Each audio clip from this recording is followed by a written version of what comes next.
Hello, greetings from the College of Law. I'm Kristen Duggleby, Director of Alumni Relations. Thank you for joining us today for our webinar with Dean Boise. Dean Boise is going to share some updates with us, and then we will have a Q&A session. If you didn't already submit a question, please feel free to use the icon on your screen to submit one today, and we will answer some of those.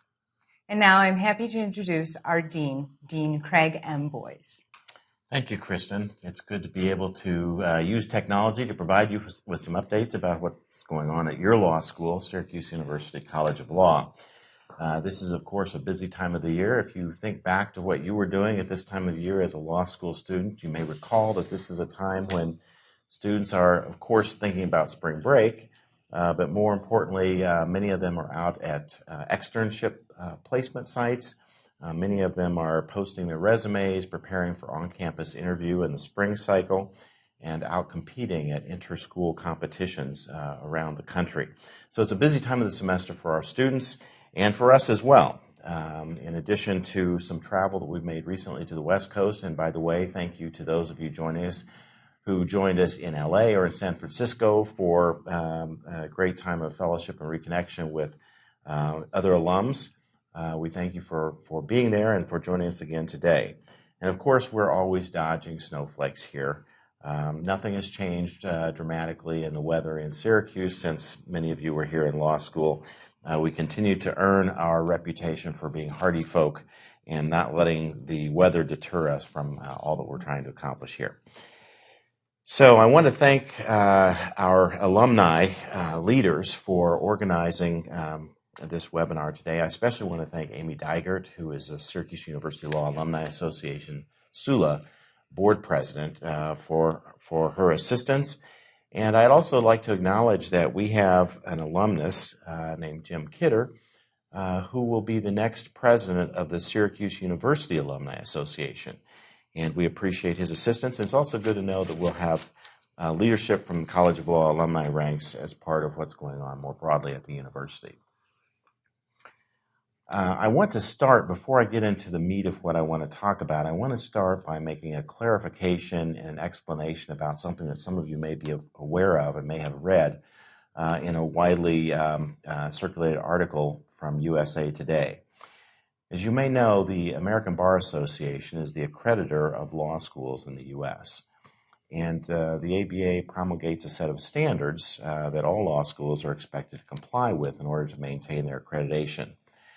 Now, the ABA has recently proposed a new standard regarding bar passage that would require every law school class at each of the 200-plus law schools in the country, each class to have at least 75% of that class pass the bar within 2 years of graduating from law school. So that's 4 administrations of the bar exam. Now, the USA Today article, in commenting on this, listed Syracuse University along with 17 other schools as schools that would not be able to meet this standard if the standard were applied to our class of 2015. Since we just came off 2 years of record bar passage for the New York State Bar, with 89.3% bar passage the year before last, 91.6% bar passage in the New York Bar last year, which placed us 4th and 5th among the 15 law schools in the state of New York, I was shocked to see that we were included in this group. So I asked my team to investigate the assertions and the data that were in the USA Today article. The table in that article conveys that we have an ultimate bar passage rate, that is the rate at which the cohort from 2015 passed over those 4 administrations of the bar, an ultimate bar passage rate of 71.2%. Of course, this is less than the 75% that would be required under the new ABA standard. The fact of the matter is our bar passage rate for the class of 2015 was not 71.2%. It is actually 82.6%, which is well above the 75% bar passage requirement for the ABA. More importantly, I think that this bar passage rate of 82.6 is actually a low watermark for us. As we're looking ahead, our ultimate bar passage rate for the class of 2016 is a little over 90%. And already for the class of 2017, which has only seen 2 administrations of the bar, even halfway through, we're already at over 90% for that class. So my team has clarified the calculation of these numbers with the American Bar Association, and we're in communication with USA Today to ensure that a clarification of these numbers is published. And in the meantime, we plan to broadly disseminate information via media to ensure that our students, our alumni, the legal community, other law school deans and leaders who are part of the U.S. News ranking process all know the facts about the College of Law and our successful bar passage rates. Please look for our communication about this, which will be circulated soon, and share it widely with your friends on your social media channels so that we can correct what has been a widely circulated mischaracterization of our performance. So I'd like to begin this segment of the program, which will be about 25 minutes or so, with some content that I think will be interesting to you. First of all, just a broad overview of the College of Law, what our vision is and what we're trying to accomplish. As you know, I've been dean now for about 2.5 years, and we're not simply marking time here. We have a vision and we have a strategic plan that is implementing that vision. I'd like to share a little bit about that with you. So I'll begin with that high-level view, and then I'm going to give you updates on 4 things: our JD Interactive program, our trial and appellate advocacy program, some new faculty hires this year, and some news about advancement, our fundraising performance. And then, as Kristen said, from there we'll go to your questions and see what's on your mind. So you see this orange mug in front of me, and Chris and I both have them. They're actually all over the College of Law building, all over Dineen Hall. When I became dean, I was asked to share what my vision for the law school would be. And in thinking about what that vision should be, it really sort of crystallized for me around the idea that we would be, as a law school, faculty and staff, leveraging our knowledge, skills, and imagination to expand legal education in innovative ways. That is our vision. It's on these mugs. These mugs are everywhere, and we're actually implementing that vision as we go forward. Our college has a proud history of academic and programmatic innovations, and that's why innovation is a part of our vision. It's what I believe differentiates us from other law schools around the country. One document that I keep close is a history of the College of Law, which was published in 1995 on the 100th anniversary of the college's founding. The committee to found the College of Law noted at the time that affiliating the college with Syracuse University would be an immense advantage because it would, quote, the school would be immediately gifted with all the prestige of a great university. And many of our innovations as a law school over the years stem from the fact that we're an integral part of a major R1 research university, and our faculty and students flourish in a fertile, multidisciplinary environment. So looking back across the history of this law school, we can see that we have a long arc of innovation that encompasses a number of trailblazing initiatives. And I could give you the long list, but I'm going to boil it down to 3 because these particular things are at the center of our strategic plan as we move forward. They include programs in trial and appellate advocacy, about which I'll provide you some updates in a bit, which is known as our trial and appellate advocacy program. That innovation was, of course, Travis H.D. Lewins, who is a professor here, came up with a concept of training lawyers, training students how to try cases, not just learn substantive law, but really this novel idea that you could teach students how to deliver an opening argument, how to cross-examine witnesses, etc. That was an innovation that has led to a program that's one of our strengths. So it's one of the 3 things at the core of our strategic plan going forward. A second is technology and innovation law. This, of course, was Ted Hagelin's innovation when he created the Technology Commercialization Law Program with the fundamental insight that you could combine the law students with business students and students from computer science and engineering to evaluate intellectual property for companies around the region that this would be a great learning environment for students from all of those backgrounds and give them real-life experience in understanding how intellectual property law is applied in the real world. And finally, the national security law area, which was the brainchild of Bill Banks. Many of you had Bill Banks as a common law professor, but in 2003 he created the Institute for National Security and Counterterrorism, INSCT. INSCT is still alive and well, and we're looking forward to continuing to expand the work there with a new director, Jamie Baker. And if you have questions about that, I'll be happy to go into a little more detail on that as we move through this program.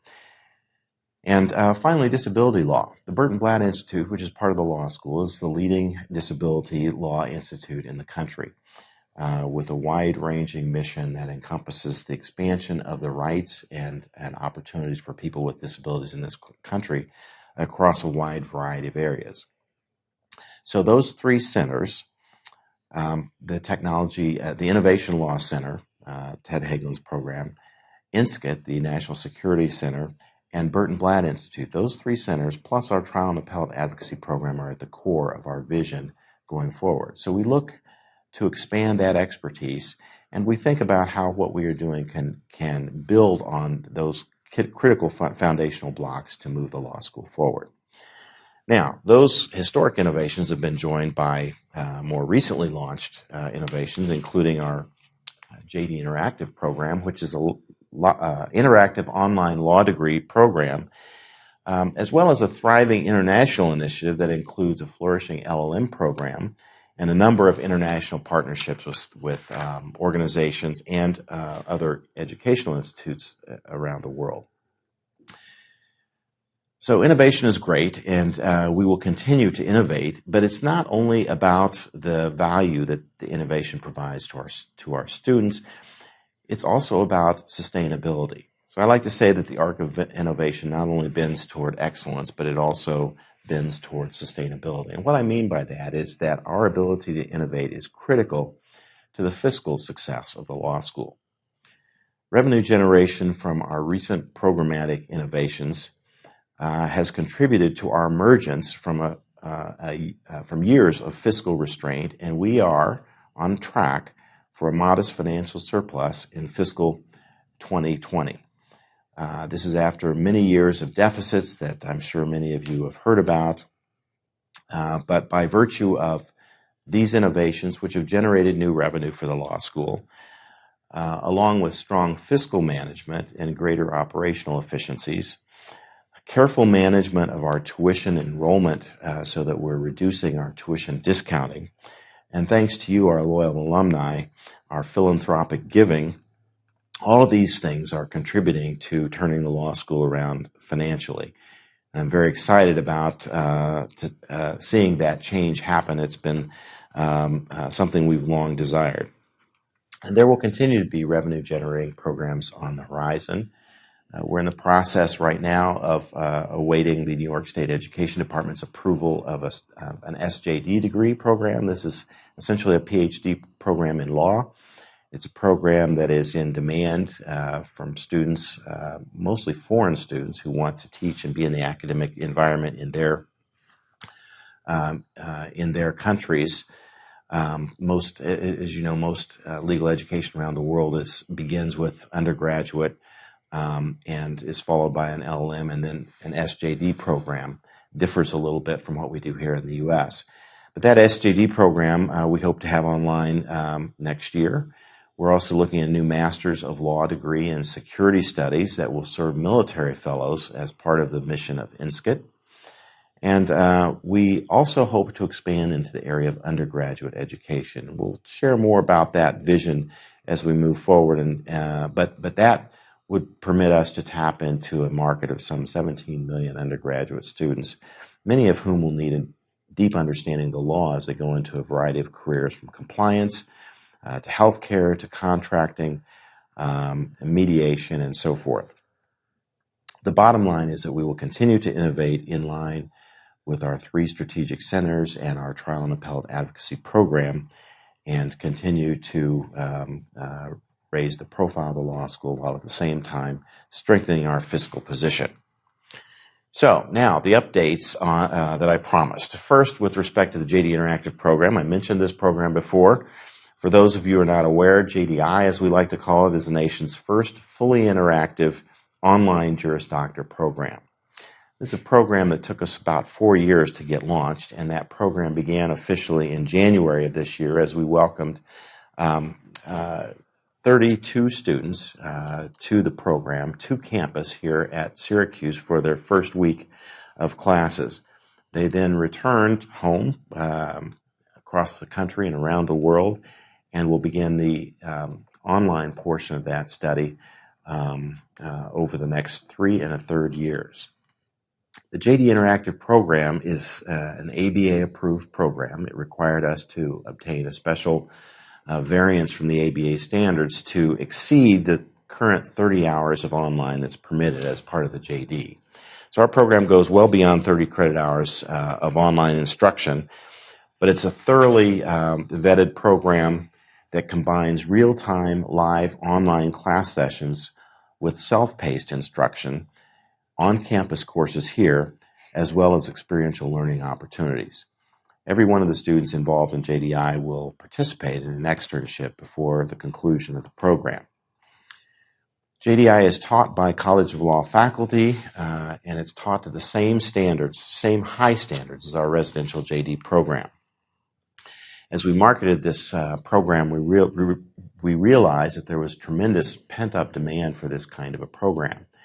We take for granted the fact that law school is something that begins with 4 years of undergraduate, continues with 3 years of time spent in law school, and we don't often think about the ways in which that format is constraining for many people who would like to obtain a law degree, but decide to do that later in life at a point where they may have careers, families, not have the ability to move to where there is a law school, etc. So, a few weeks ago, we welcomed our inaugural JDI cohort of about 32 students.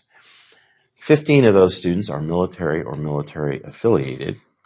41% are first-generation college students, and this mirrors what we see in our residential program here.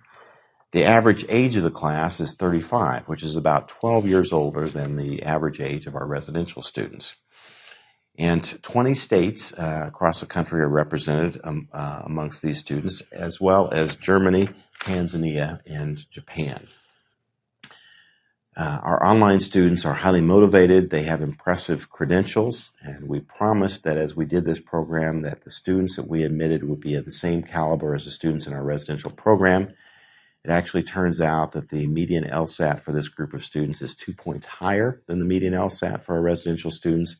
So we're excited about what these students will bring, and they are excited about what this education will mean for them and the doors that it will open for them as they go forward. So that's JD Interactive. Again, happy to answer more questions later if you have questions.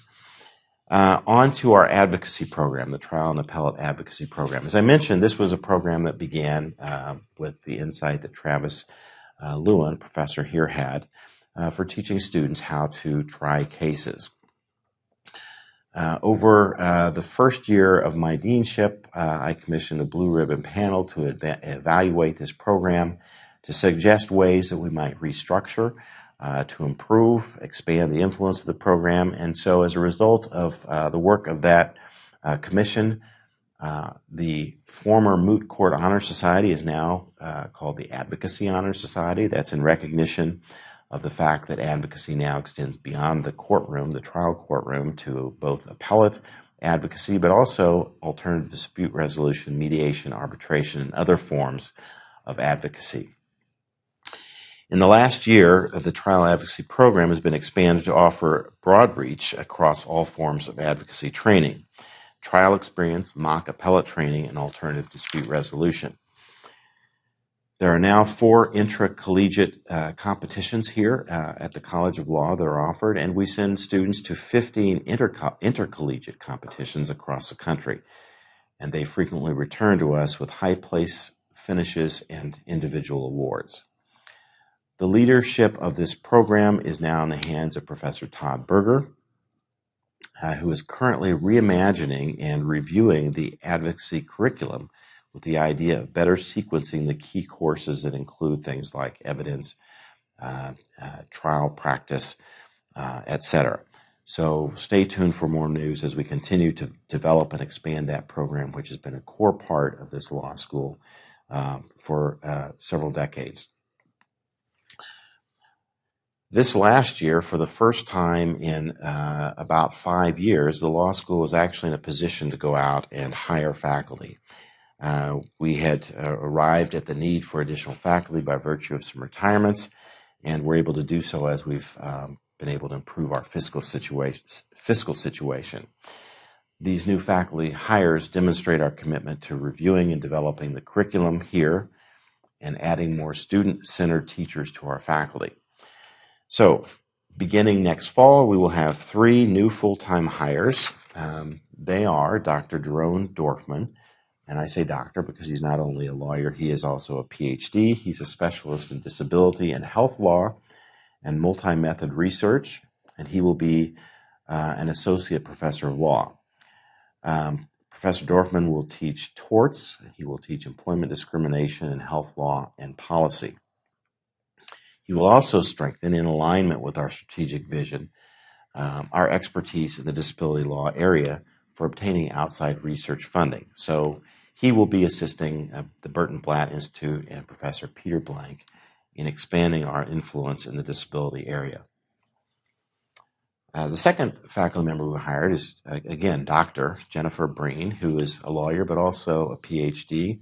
She spent this last year as a faculty fellow here at the law school, and she next fall will become an associate professor of law. We expect that she will continue to teach administrative law, constitutional law, and property. And finally, joining us from Mitchell Hamlin School of Law will be business law expert Mary Cito.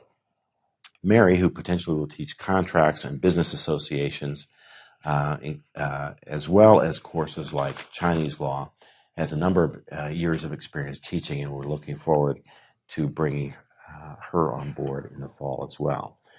So exciting news on the faculty front, and we'll keep you posted. We do expect to make a couple of more hires of faculty next year as well, so we'll keep you posted as that moves forward. None of the things that I have discussed so far would be possible without the financial support of our alumni and friends. And please, there's still the question and answer period, so don't tune us out quite yet. But I do think it's important to highlight just how much success that we've seen over the last 2.5 years on the fundraising front. So for fiscal year 18, that was the year that ended last June 30th, we saw total gifts to the College of Law of almost $2.7 million, which was an improvement over the year before that. But with half of fiscal year 19, that is the current fiscal year, which will end June 30th, half of that year is now under our belt, and we're already on track to beat fiscal year 18's reported total gifts amount. But don't let us rest on our laurels. Your continued support and generous help is needed to make sure that we follow through and close that out with a strong fundraising year this year. The annual fund, which represents dollars given that are spendable in the immediate year, and which is a really key part of funding strategic initiatives for us, was a little over $1.5 million in fiscal year 18. That's last fiscal year. And that was an improvement from $1.3 million the year before. Again, in fiscal year 19, the year that will end June 30th, we're on track to meet or best that number from last year. I'm very pleased to report that we have very high level of participation and giving from our boards, both the Board of Advisors, it's about 24 members of that board, as well as the SULA board. 100% of both boards participated in giving this last year, and we expect and are on track for 100% board participation from both boards as we go into this next, the close of this fiscal year. So thank you to those boards for their participation. It's not only our alumni who are giving, but it's also our faculty and staff. And I think this is important because it represents a belief amongst our faculty in what we're doing strategically and a willingness by them to support what we're doing with their own dollars. So in fiscal year 17, 2 years ago, we had a participation rate of 42%. That is 42% of our faculty gave to the annual fund. For last year, that number improved from 42% to 73%, and we hope to see that number improve on the way to 100% of faculty participation as we close out this fiscal year. And finally, our students are also getting into the action. Class Act, which asks it's a student-led volunteer initiative to give to the annual fund by the third year class each year. We saw in fiscal year 18, 79% of the JD students gave to the Class Act. And amongst the LLM students, even higher participation rate of 81%. Overall, from amongst our alumni, we have about 10.9% participation. That's up from 10% in fiscal year 17. We want to see that participation climb to 25%. That is our goal. And that's in line with schools like Cornell down the road. It's still short of schools like University of Virginia Law School, which has a 56% participation rate from among its alumni. So if you take anything away from this, know that a world-class institution is supported in a world-class way by its alumni, and that will be a key to our success as we move forward. Many of you take the opportunity to make your annual gifts to the law school during Boost the Q's, which is a special one-day, 24-hour giving event. It happens in October. Last October, we had a tremendous 24-hour period of giving, lots of enthusiasm across campus and across social media amongst our Orange Nation around the country. In all, we saw 492 donors give that day with a total of $272,000. The interesting thing about Boost the Q's is it gives us an opportunity to reach donors who have not given in the past. So we had 138 first-time donors last year during Boost the Q's. And again, that goes to our total annual participation rate. And for those of you who are interested in the math, we have around a little over 10,000 alumni. And so each new 100 alumni that give represents a 1 percentage point increase in our overall participation rate. So each of those new donors really matters. We had 77 student donors on Boost the Q's Day, which was 10 times the number we had the year before. And again, both boards, the Board of Advisors and the SULA Board, had 100% participation. So I'm going to end my comments there so we have plenty of time for questions. And so without further ado, Kristen, where are we? Thank you, Dean. That's a great update. I do have some questions that were shared with us prior to the call that we can go through right now. One actually is relating to the JDI program. We've had some interest in that, which I think is fantastic. Are steps being taken to assess whether prospective students can be successful online students? Absolutely. And those steps begin with the application and admission process. So as we're assessing applicants for the JD Interactive program, we're particularly focused on how we expect them to perform, not only in law school, but ultimately on the bar. As we all know, unless one is able to clear the hurdle of the bar exam, practicing law is not going to be part of a student's future. So in addition to our regular prospective student assessment techniques, we also ask each student applying to the JDI program to explain why the JDI program is a fit for them. We also ask them how they expect to balance the challenges of this program with the other time commitments they have in their life, whether that's raising children, whether that's a job, etc. Once the students begin in the program, we have an ongoing assessment built into every online class session. In fact, one of the things that we've learned in doing the JD Interactive program is our ability to assess a student's understanding of materials they're learning in the class is much greater than it is in our residential programs.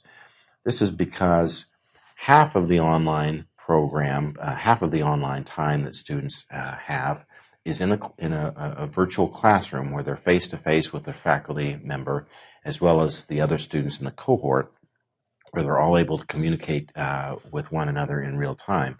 That's half of the online program. The other half of the online instruction is self-paced instruction.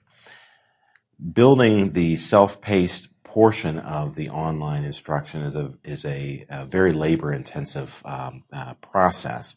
It requires faculty to very carefully think about the sequencing of the presentation of the materials throughout that course, and then providing very creative ways of presenting that material in those online sessions that the students complete on their own. So a variety of techniques are used, from PowerPoints to interactive videos, where faculty students see faculty explaining concepts, where students can see our faculty members explaining concepts to students on camera. A variety of techniques that we use, and then all of that material is interspersed with questions for the students, short answers, essay questions, quizzes, a variety of ways for us to assess the extent to which they're understanding the materials they go through. Of course, these are things that we don't provide in the residential classroom. They're a unique feature of the online environment, and we believe are a superior form of education, actually, and are thinking about how we can begin to introduce some of these things that we've discovered in the online world back into our residential classroom. So we have a much better handle as we go through a course on whether the students are understanding the material. And that allows us then to intervene and make sure that they are going to be successful as they go forward. Based on evaluations of admissions criteria, our JD Interactive students are actually likely to be more successful on the bar than residential students, because with a median LSAT 2 points above our residential students, we know that's a key indicator of success in the first year of law school and ultimately a success on the bar. That's fantastic. Don't forget, if you do have a question to submit, you may do so by using the speech bubble icon on your screen. Dean Boyes, another question relating to the JDI. How has the school determined to best use the time when the JDI learning students will be here in Dineen Hall each year? And what are the things that we feel are best or uniquely done in person? That's a good question, Kristen, and it's one that we've thought a lot about. One of the things that we hope to achieve when we bring the students to campus for the 6 residential segments of the JD Interactive program is, first of all, to help them have an understanding of what it's like to be on the campus here at Syracuse in Dineen Hall, to have an opportunity to meet the professors here in person, to get a sense of what life is like on the SU campus. And so the first residential, the one that our inaugural cohort of students completed at the beginning of January, the first residential introduces students to professors, staff, alumni, support units, career services, the student affairs office, as well as to each other as a cohort. And I will say that I think already we've seen this be very successful. This group of students really bonded in the week that they were here. They started their own WhatsApp text messaging group. They're in contact with one another, so they very much feel part of a class. And then I think that while they were here, we also were able to show them something about being part of the Orange Nation. So the first evening that they were on campus, we had dinner for the students at the Chancellor's residence. Wednesday of that week, we took them to a basketball game that we won, fortunately. So they got a sense of what it means to be orange. They went to court while they were here. They spent morning in court at the Northern District, Federal District Court for the Northern District of New York. Got to observe court proceeding as part of that. And then the remaining residential courses, the ones that they'll complete over the balance of the time in this program, focus on building skills. including those types of skills that are typically introduced in the first year skills courses, negotiation, interviewing, and the like, things that are best done in a one-on-one setting. We actually have a question that has come in live. We'd like to know if there's an update on Law Alumni Weekend and the Law Honors Program. Okay, so glad you asked. Yes, there is an update. We have selected the dates for Law Alumni Weekend this year, so put September 19th through the 21st on your calendar and plan on coming home to Syracuse. Last year's Law Alumni Weekend was a great success. It's something that in the 2.5 years I've been here, we have sought to build. The high point of the Law Alumni Weekend is the Law Alumni Awards. The first year that I was here, the Law Alumni Awards ceremony drew about 30 or 40, I think, people. And we said at that time as a team, we've got to build this out. We've got to make this the highlight of Law Alumni Weekend and make sure the people that we're honoring with Law Alumni Awards truly feel honored by a room full of people. So I'm pleased that last fall we did actually fill the gray ceremonial courtroom here in Deneen Hall for the Law Alumni Awards. And we'll have another great program this year. It's packed with a lot of activities. What we are doing is trying to make sure that we're providing things for you to do here that will make you want to come back. So, of course, the Law Alumni Awards on Friday evening, the presentation of those awards, the reception is a highlight of the weekend. But we also have a number of other things, including an Alumni of Color reception and program, which will happen on Saturday evening. On Friday at lunch, we have a lunch with the judiciary in which we invite judges from around the area and our alumni judges to come and be honored. We have an annual preview of the upcoming term of the U.S. Supreme Court, which is always moderated by someone who is an expert in Supreme Court jurisprudence. We celebrate the class years that end with a 4 and 9 this next year. And because of the timing of Law Alumni Weekend this year, we actually will be here at a time when the Orange is playing a football game at home in the Carrier Dome, so we'll be playing Western Michigan, and we'll have a tailgate party and attend the game as part of that as well. So we're looking forward to a very exciting week. Kristen, you and your team do a tremendous job of really making our alumni feel welcome and making them want to come back. So we're looking forward to that. And let me just say, in connection with that, we are still accepting nominations. I shouldn't say we. Nominations are accepted by the Syracuse Law Alumni Association, SULA. So please nominate someone that you believe is a deserving member of the Syracuse law family. And that can be done on the alumni section of our website, law.syr.edu.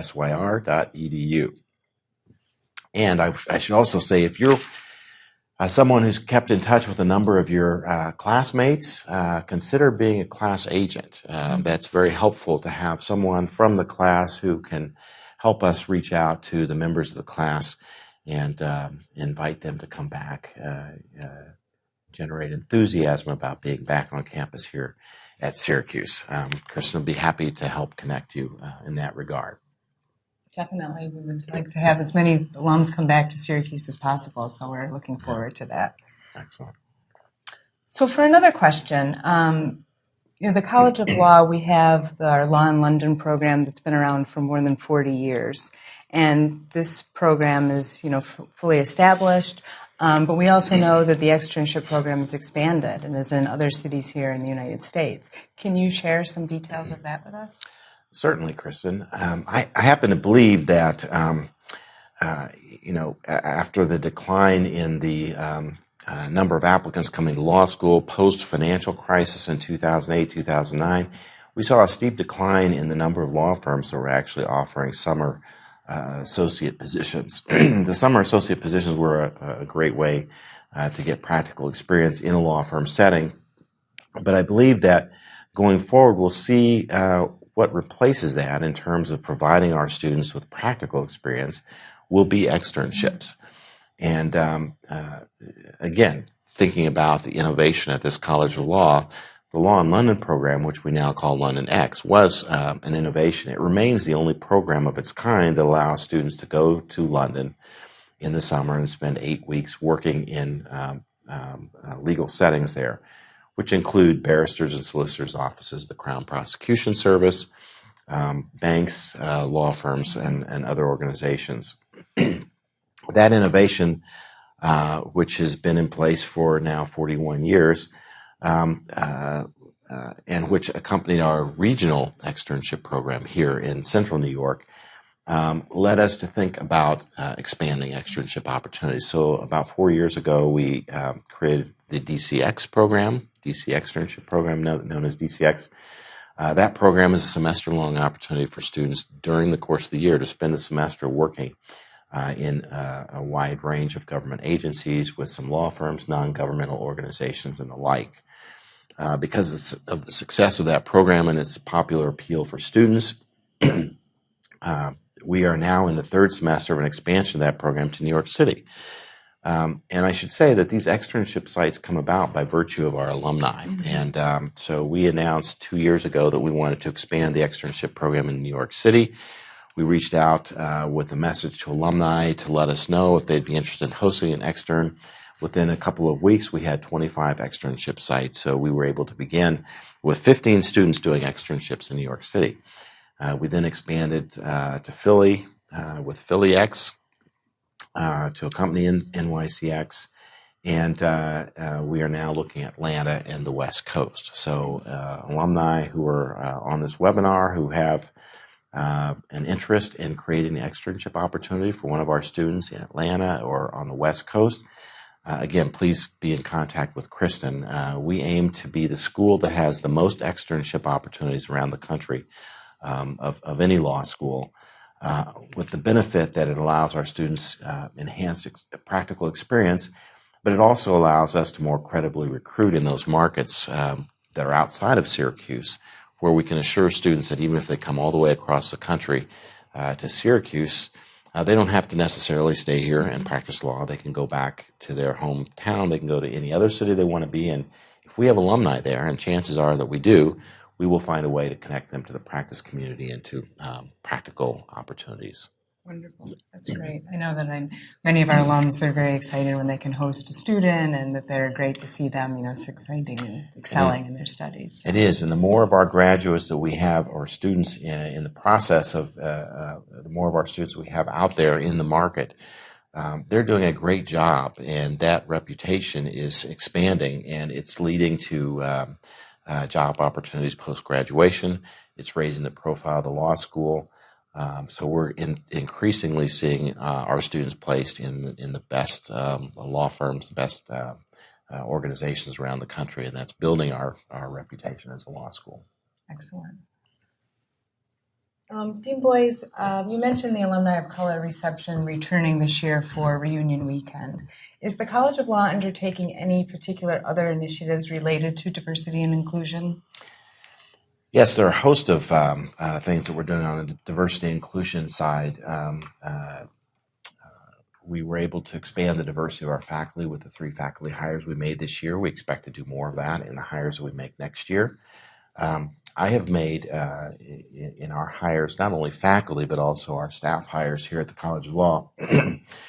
I've made diversity a preferred qualification for every job that we post, which means that we look at a person's ability to add diversity to our law school as a qualification that's preferred in the same way that an advanced degree might be preferred or experience of a certain number of years would be preferred. In addition, this last, when I began as dean, I created what was called ICAT, the Inclusive College Action Team. That team spent the first year evaluating the climate for diversity and inclusion at the College of Law, and made a number of recommendations that we followed through on in that first year. Then appointed a permanent inclusion committee that is chaired by Professor Suzette Melendez. It's made up of 4 faculty members, 4 staff members, and 4 students, and that committee is tasked with assessing, monitoring the environment for inclusion here at the College of Law, and helping to think about ways that we can enhance that. So we are a school that is diverse. We have 34% of our students who entered this class last fall were students of color, including 9% African American, 15% Hispanic. What we want to do is make sure that we are not just putting up numbers, but that we are also really benefiting from the ideal of inclusion, which is that all of the varied experiences that people of color, people of different genders, of different gender identities, different socioeconomic strata, different countries of origin, all the things that these students bring to the law school are things that are valued here that can enrich the education of other students. And so we are very much focused on how we can increase that. As we think about alumni in particular and people on this call, one of the things that I heard early on as dean was that there had not been a connection between our alumni of color and African American alumni, Hispanic alumni, and students. Students said they felt that they didn't have predecessors they could look to. Which was very unfortunate, considering that we have a tremendous number of alumni of color who can be mentors, who can be inspirational to our students here, who can talk to them about what it's like to make your way as a person of color, as a person who's gay, or lesbian, whatever other markers of diversity you can think of, as they go out into the practice world. And so one of the goals of convening this alumni of color reception, to which our students are invited, is to connect them with alumni of color.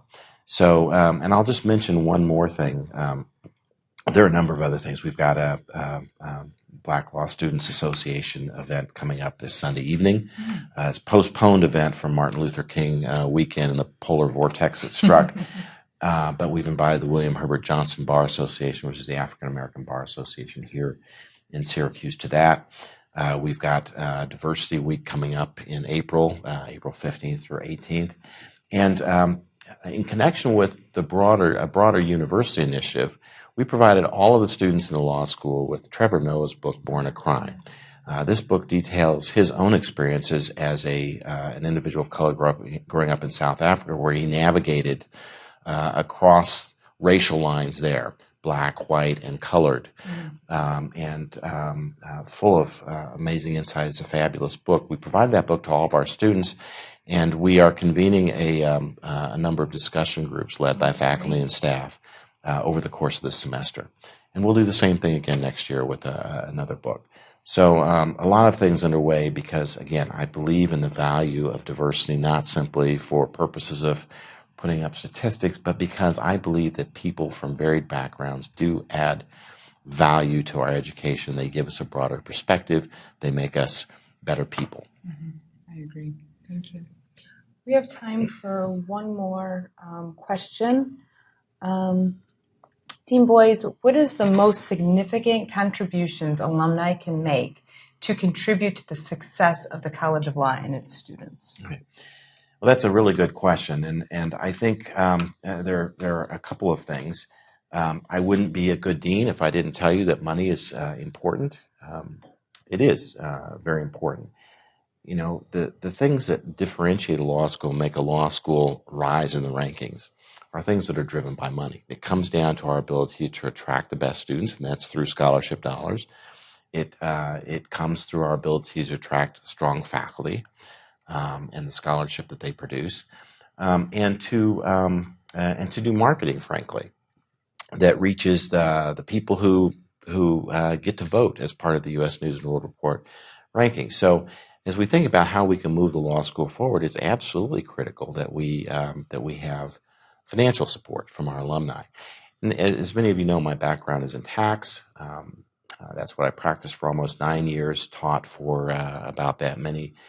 And so I'm fond of the strategy of broadening the base and lowering the rates, meaning, amongst 10,000 alumni, if every one of our alumni gave $100, each year, that would be $1 million annual fund, right? The fact that we have more than that and we only have 10% of our alumni or 11% of our alumni participating, to me says what tremendous potential we have if we can energize and catalyze more of our alumni to give at whatever level. It's less about the amount and more about the participation. So that's a big way. In addition, I mentioned the externship program. One of the key things that's really important for our students is the ability to get a job when they graduate, and their ability to go into a work site, to have an externship opportunity, to demonstrate what they can do. You know, we don't ask our alumni to hire our graduates. We ask them to give them a shot at an interview, give them a shot to show what they can do, and our students deliver on that. We have students that astound their employers, that impress their employers, and so inevitably these externship opportunities lead to either a permanent job at the place where they are, or they strengthen the resume for the student who's then going on to look for employment in some other place after the externship. So being a part of that is very important as well. And then I would say the third thing is to be active in spreading word about what's going on at the law school through your own social media channels. Most people are on Facebook, they're on Twitter, Instagram. We are putting out content all the time about what's going on here at the law school across those channels. So follow us on those channels, and then as you see things that come up, post those widely. Spread that amongst your social networks, because it's a good way of spreading the reputation of the law school and highlighting what we're doing here. That really matters. And then, of course, please do come back to campus. We welcome you back. One of the best parts of my job is getting a chance to meet alumni. And so it would be my distinct privilege to have you come back and get the opportunity to meet you, hear about your path from this law school out into the world and the things that you've accomplished. Thank you. It's very true. We hear that a lot from the students, too, that they like to interact and have our alums come back to campus. So we don't have any other questions, but I appreciate and thank you so much for sharing updates with our alums today, Dean Boyes. It's been very great and knowledgeable, and also hopefully some ways that they can get involved, too. One last note that I did want to share with our alums that are out there.